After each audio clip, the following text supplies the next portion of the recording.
పట్టసీమ టెండర్లో దాదాపుగా ఆ రోజు 258 కోట్ల రూపాయలు లూటీ చేయడం జరిగింది. అసెంబ్లీలో జగన్మోహన్ రెడ్డి గారు మాట్లాడారు, పదే పదే ప్రస్తావించాం. అదేవిధంగా మేము మాట్లాడమే కాదు, 2017-18లో కాగు కూడా దీన్ని కడిగేస్తూ ఈ జరిగినటువంటి అవినీతిని మొత్తం వివటంకిస్తూ ఒక నివేదిక కూడా ఇవ్వడం జరిగింది. అదేవిధంగా వైకుంఠపురం బ్యారేజ్ పనులు 400 కోట్లు పెంచి దాదాపుగా 13.19% అధిక ధరలకి నిబంధనలకు విరుద్ధంగా ఆ కాంట్రాక్ట్ దారాదత్తం చేసి దాని ద్వారా లబ్ధి పొందడం జరిగింది. అదేవిధంగా పోలవరం హెడ్ వర్క్స్కి సంబంధించి జల విద్యుత్ కేంద్రం పనులుంటే వాటిని నవోగా కంపెనీకి 4.8% అధిక రేటుకి ఇచ్చి 3,216 కోట్ల రూపాయలు ఆ రోజు వాళ్ళకి అప్పగించడం జరిగింది చంద్రబాబు నాయుడు గారు ముఖ్యమంత్రిగా ఉన్న గత ప్రభుత్వంలో 2014-2019 మధ్య. అందుకని ఇప్పుడు మరలా అదే రీతిలో ఏదైతే గతంలో కాంట్రాక్టర్లను అడ్డుపెట్టి ఖజానాను దోచారో అదేవిధంగా మరొకసారి కాంట్రాక్టర్లను అడ్డుపెట్టి ఖజానా దోచుకునేందుకు సిద్ధమవుతున్నారు. దానివల్లనే ఈ రివర్స్ టెండరింగ్ కానీ జ్యుడిషియల్ ప్రివ్యూ పద్ధతులన్నిటికీ మంగళం పాడారు.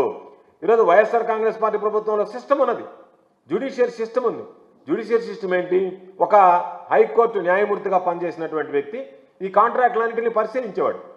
ఏదైనా తప్పులుంటే ఆ కాంట్రాక్ట్ వెనక్కి పంపించేవాడు. ఆ కాంట్రాక్ట్ అప్లోడ్ అయ్యేది కాదు. అది ఎవరు కాంట్రాక్ట్ అసలు అప్లోడ్ కూడా అయ్యేది కదా. కాంట్రాక్ట్లో ఏదైనా తప్పులుంటే ఆ తప్పులో వెనక్కి పంపిస్తే అంటే ఏదైనా న్యాయపరమైనటువంటి అంశాలు కానీ భవిష్యత్తులో ఏదన్నా ఇబ్బందులు కానీ లేదా వాటికి సంబంధించి ఎవరికన్నా ఆయోచితమైనటువంటి లబ్ధి చేకూర్చేటువంటి విషయాలు ఉంటే వాటిలన్నింటిని కూడా పరిగణలోకి తీసుకుని దీనివల్ల ఇది నష్టం జరుగుతుంది, దీనివల్ల ఇదిగో ప్రజాధనం వృధా అవుతుంది అని చెప్పి వాటిని వెనక్కి పంపించేటువంటి పద్ధతి ఉండేది.